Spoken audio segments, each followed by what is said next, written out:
Hello, welcome back to my channel. My name is Sarah and today I'm going to do my January wrap up. This was going to be a reading vlog, but I got sick at the start of January and still haven't recovered, so not much vlogging was done, not much of anything was done, and it was a pretty mediocre reading month if I'm being honest. I did read a lot of men in January. I'm not saying there's a correlation, but I don't normally read a lot of men, not consciously. I just tend to be more drawn towards female writers. But yeah, this is all that I've read in the month of January, and one I'm still in the middle of. So maybe we'll start with that one because I think this is potentially going to be my first 5-star read of the year, and that is They Can't Kill Us Until They Kill Us by Hanif Abqurraqib. And this is an essay collection which focuses primarily on music and the intersection of music and race, class and gender, specifically within the United States, because the author is American, but the author is also a Black Muslim man, so he relates a lot of his musical experiences to sort of wider societal issues and draws a lot upon how music has provided almost like a sanctuary away from the violent racism of just existing as a Black person in the US, but also how music has also contributed to a sense of isolation as a Black man in spaces that are widely occupied by white people, and also how just the music industry itself is often as a whole very racist. So this covers like a really wide variety of genres. I think the opening essay was Schoolboy Q, and then we heard a little bit about Marvin Gaye, we heard about Carly Rae Jepsen, Fall Out Boy, My Chemical Romance. There's just a genre in here sort of across the whole spectrum of music, and I think even if you don't enjoy or know any of the bands that are referenced, I personally did, because me and the author are a similar age and we grew up listening to similar sorts of music despite having sort of really different experiences of growing up, and yeah, I could relate to a lot of the artists that he was speaking about, but some I didn't know at all, and it was still interesting to me even though I didn't really know anything about some of the artists that he was talking about. I think because he manages to write so passionately and keeps you so engaged, and also connects music to sort of wider topics as well, it's still interesting even if you have like little to no knowledge of the band or genre in question. I think he writes with such tenderness and just unapologetic emotion, like it swings from, you know, intense grief and sadness to fear and anger and joy, and he just really doesn't hold back his emotions, and I just really appreciated it. It reads as a very cathartic experience, but also that he never loses his sort of grip on language and just making everything sound so beautiful and poetic. I think because I listened to this on audio, I would highly recommend that because the author narrates it himself, and because it's the book came out in 2018 I think, and then the audiobook was recorded sort of a year or two ago, so he's added quite a lot of caveats, and it just felt really ad-lib and just like felt a lot like having a conversation with him at times, and just like you could hear him sort of like laughing and tripping over his words, and I just really appreciated that as an audiobook. It was quite a rough recording I think, but in a way that really worked. But yeah, I would like to go back and read it physically because I started clipping just like passages that I thought were really good or really beautiful, and I just couldn't do that because it was taking me so long to listen. So I'd like to just listen to it and let it wash over me, and then go back and read it physically and see the words in front of me and be able to highlight them. So I'm going to buy an actual physical copy of the book. I listened to this on Everand, so if you're in the UK, it's available on Everand, and I highly recommend it. That I think will be my first 5-star read of the year, but I'll update in probably my February wrap up when I've completely finished it. I have about an hour left on audiobook, so I will speak a bit more about it then. So I think from the heights of like potential 5 stars, we'll then move on to DNFs, and I sadly had 2 this month. One was a hard DNF and one was a soft DNF. The hard DNF was The Night Circus by Erin Morgenstern. I'm so upset that I didn't like this. I started reading it before Christmas and wasn't feeling it, so I decided to put a hold in on the audiobook and see if I got on better with that, and I got further into the book. I think I listened to about 5 hours, so I gave it a really good shot, but I was just finding it such a slog. I wasn't enjoying it at all, really, and it's such a shame because it sounded like exactly the kind of book I would like a really slow-paced, vibey fantasy set at a circus. Like, the imagery is stunning, it's really beautifully written, but I just couldn't keep track of all the characters. I think you sort of, you know, these characters must be connected in some way because there's lots of different perspectives throughout the book, but it wasn't obvious at the point I was at how they were connected, and I was losing track of who everyone was, losing track of the timeline because it spans kind of like 50 years or so, from like maybe the 1860s to like 1910s, I think, something like that.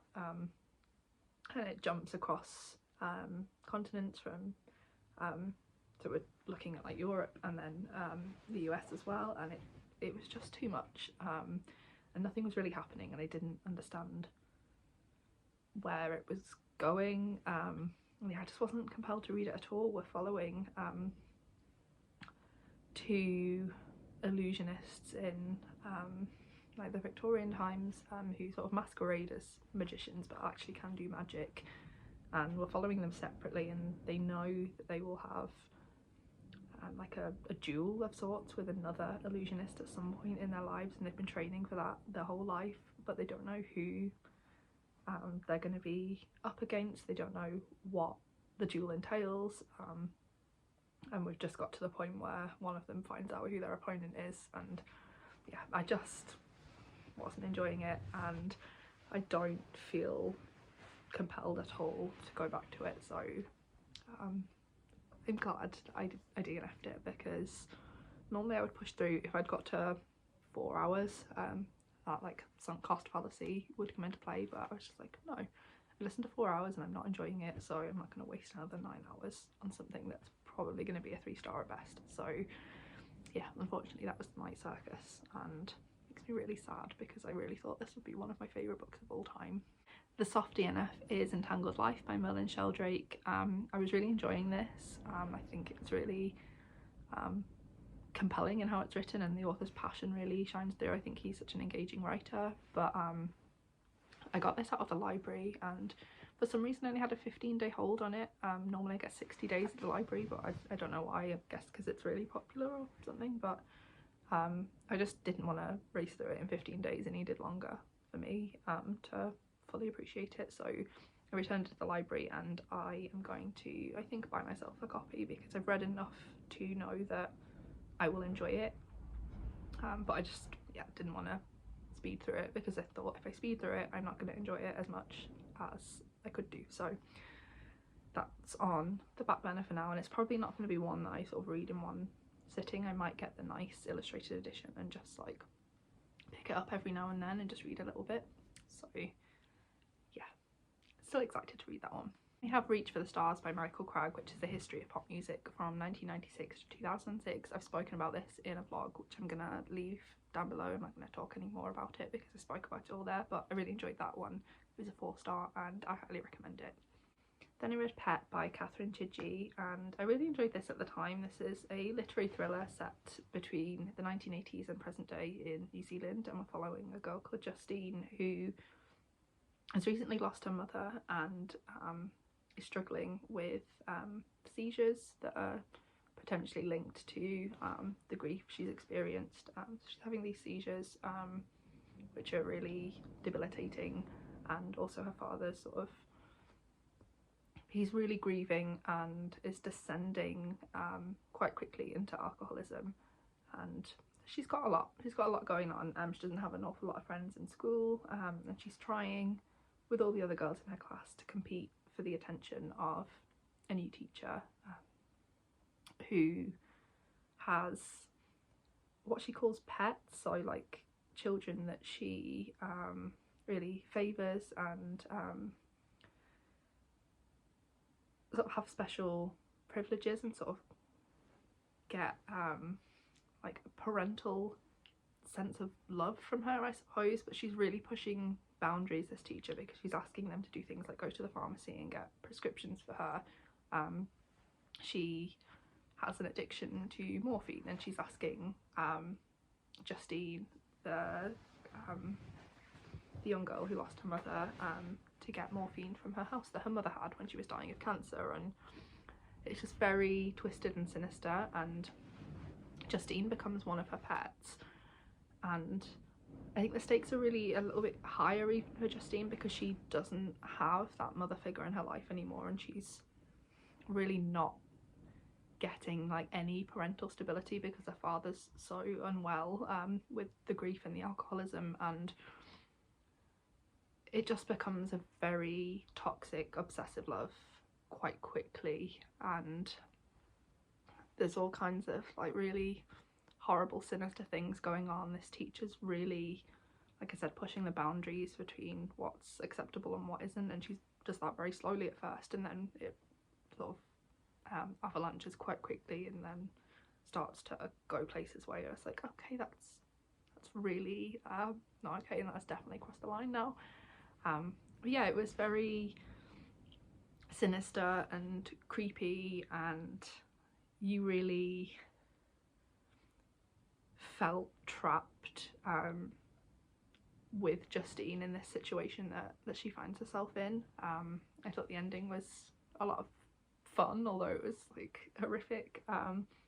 Yeah, it was a lot of fun to read at the time. I don't think it's the most memorable book ever, but as a literary thriller, if you like kind of obsessive, toxic female relationships, and just books that discuss sort of how cruel and awful children can be, you will like this. And I read The Old Man and His Sons, which was a prompt for a read a book from the Faroe Islands, and I had very mixed feelings about it. At its core, it's a book about an old man who is struggling to assimilate into a world that's just very rapidly changing around him. We are set in the Faroe Islands. I think it's probably around about the 1930s. I'm not entirely sure when this book is set, but I know it was written sort of around that time. And we're following a man called Ketil, who, like I said, is an old man who isn't adapting very well to how quickly the traditional life of the Faroe Islands is being replaced by a more sort of Eurocentric way of life, I suppose. Like, things are progressing very quickly in terms of technology and just attitudes towards what's acceptable and what isn't, and methods of doing things are changing, and he's just really not willing to adapt to that at all, even though it will make his life easier. And you see a real intergenerational clash between this old man and his sons for one, but just between like the different generations on the island as a whole. There's a real sense of disconnect between the two, and none really can see sort of where the other is coming from. And yeah, it's just really interesting. I particularly liked, there was a scene where Ketil goes out with his youngest son on a fishing expedition, and his son's a bit confused because they're saying follow the fish, and he doesn't know where the fish are, like he doesn't know what direction they're swimming in, and he doesn't want to ask because he doesn't want to be made fun of by these old men who seem to have this innate knowledge, and he just doesn't want to be laughed at. And so you have this disconnect, not just between the older and younger generations, but also between the younger generation and sort of like the culture of the Faroe Islands. There's a big disconnect there as well. There's one part of the novel where we're introduced to a doctor who is from Denmark, so he's from mainland Europe, and he comes over and there's that obvious like commentary that he has this highly skilled job, whereas is earning a lot of money, whereas these people who've lived on the island all their lives just are struggling in poverty and are struggling to have enough to eat and don't have those kind of opportunities. But this doctor heals Kettle's son after they've been out on this fishing expedition, and Kettle's so grateful to him for doing that he gifts him a whale kidney, and the doctor and his wife are kind of horrified by the idea of being given a kidney, and they're just like, oh, why would you do that? And Kettle's horrified that they have sort of snubbed him, and he's just like, it's the best gift you could ever give someone, that's like the ultimate respect, why are they so horrified by this? And it feels almost comical in what is intended to be like a tender scene, like Kettle intended for that to be a tender moment between two people and sort of him expressing his thanks, and it just ended up quite yeah, absurd and comical. And it's just a lot of commentary like that within the book, which I thought was really interesting. Ultimately it's just a book about some men going fishing for a lot of it, and I really enjoyed the descriptions of the sea. I thought that was nice, but yeah, there's just only so much descriptions of men going fishing that you can handle, I think, so I did find it quite a slog in places, even though it's a relatively short book. In terms of the writing style, I find that quite hard to critique because I don't have a frame of reference for sort of other Faroese writing. All I have is like a very not even Eurocentric, like very Anglo-centric sort of frame of reference of what makes a book good in English. I found this was quite a simple writing style, but obviously I don't know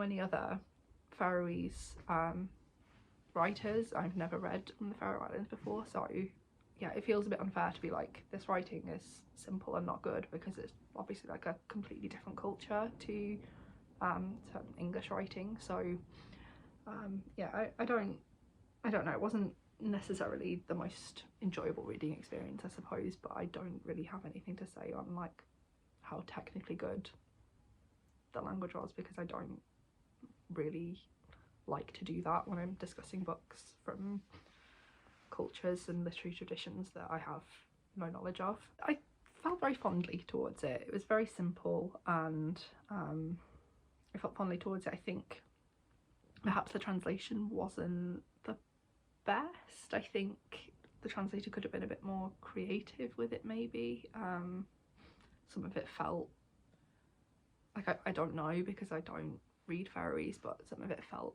a lot like a direct translation some of the time. So yeah, a mixed bag. I ended up giving it 3 stars, but overall I'm glad I read it. I did find it a very interesting experience, if not particularly enjoyable. Then I read Batlava Lake by Adam Ross Jones, and I have very conflicting opinions about this one. So this is following a middle-aged man called Barry, an Englishman who finds himself stationed as an engineer in Kosovo just after the war. So Kosovo's kind of trying to rebuild itself from like years of like being torn apart basically, and Barry's sort of relaying his experience of being in Kosovo. And Barry is a simple man. He's very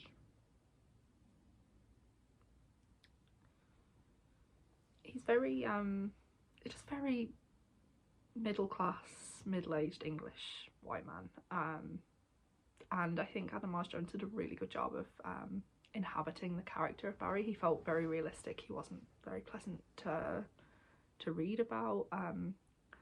He didn't have a particularly nice view of Kosovans and of anybody really. He's recently divorced and is just awful about his wife and doesn't really give a shit about his kids. And yeah, I think it was a really good character study, and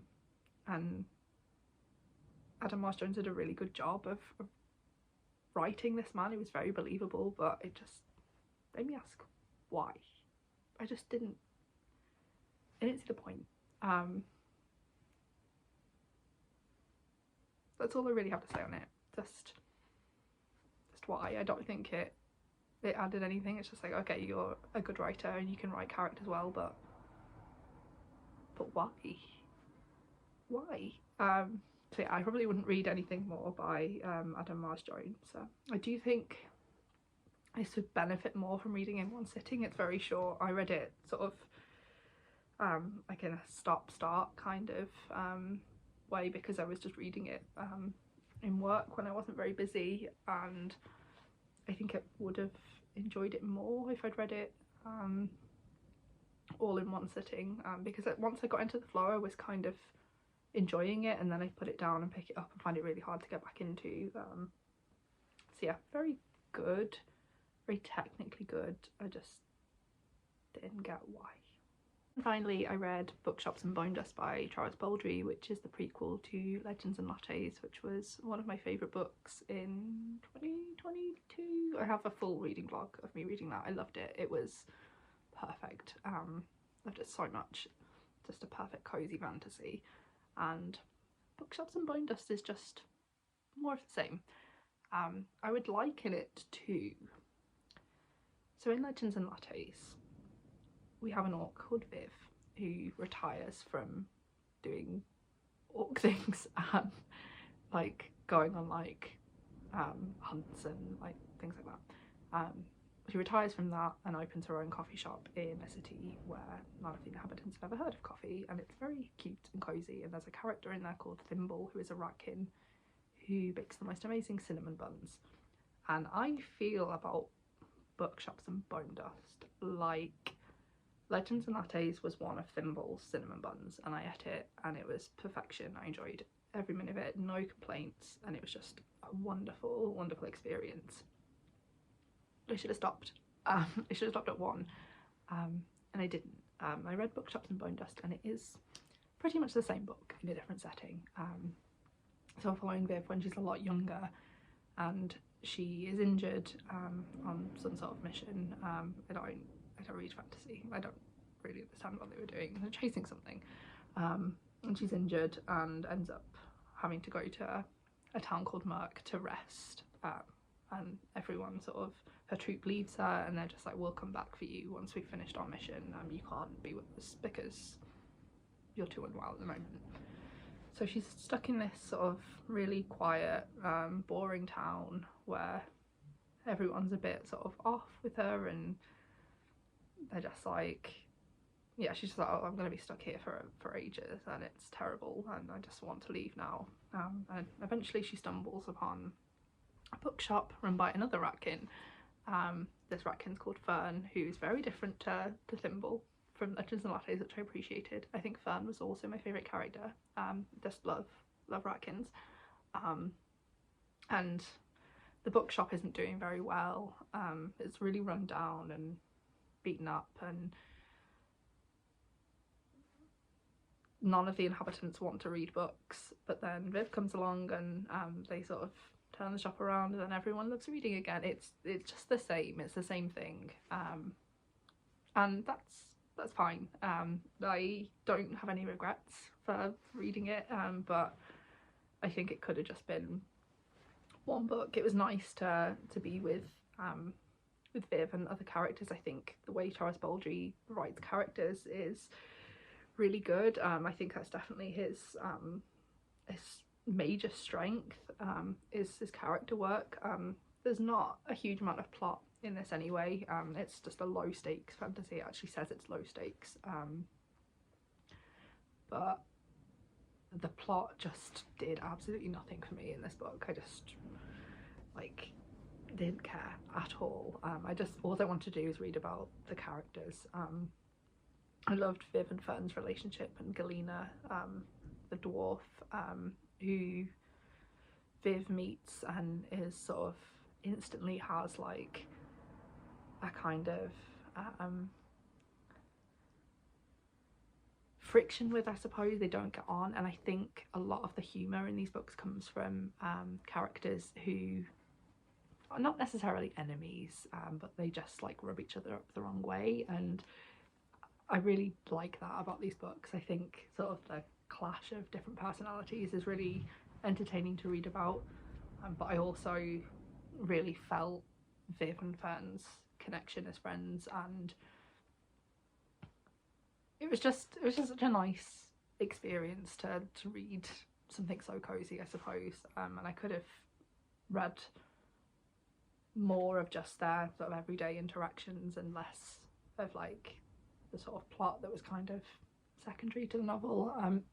It maybe doesn't help that even though it says it's low stakes, like we know that Viv comes out of it unscathed because this is a prequel, so there wasn't even that kind of like keeping me hooked. I just didn't care at all for the plot. I also didn't care much for the romance in this. I don't think it was bad, I just didn't feel the connection. I think we were kept at too much of a distance, and I felt like we were really told that these two characters had this amazing connection and they were going to be so sad when Viv left Merc eventually to go back to her missions, but I just didn't feel it at all. I really felt the friendships, but yeah, the romantic relationship was really lacking for me, and I think it could have just not been there. The only real positive for me is that it's a queer relationship, and in this world, in Legends and Lattes and Bookshops and Bonedust, there just isn't any homophobia.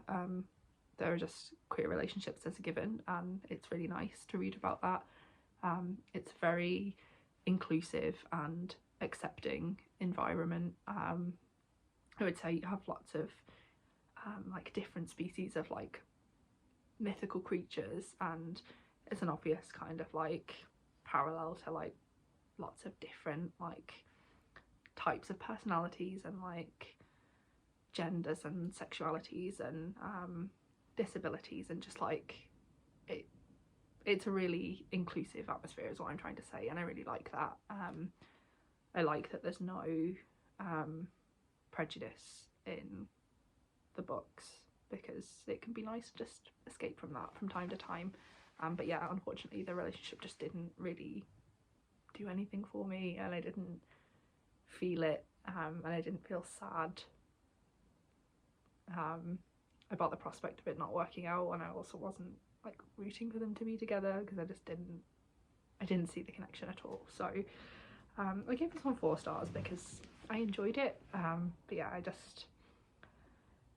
I'm never gonna regret eating a cinnamon bun, but it just wasn't as good as the first one, and it never was going to be, and I was always going to compare it to that because it was the first book was such a wonderful magical experience for me, and this it was never going to be that, and maybe it was a bit unfair of me to read it, but I'm glad I did, because it was great. When I wasn't well, I was just sort of lying on the sofa with a blanket reading this and just didn't need any brain power, and I knew I was in good hands with Travis Baldree, and yeah, it was just a really nice thing to read. And maybe just calling it nice is a bit of a backhanded compliment, but yeah, I enjoyed it. I just think it's not as good as Legends and Lattes, and that is fine. Maybe some people prefer this because it's a bit plottier, I think, but yeah, for me, just it didn't quite live up to my expectations, unfortunately. So that's all the books that I read in January. We had some hits, some flops, and some that were just fine. I'm hoping February is a bit of a better month for me. Let me know what you read in January, what your favourite book was, or if you've read any of the books that I've read and what you thought of them. I'd love to chat to you in the comments. Thank you very much for watching, and I will see you again soon. Bye.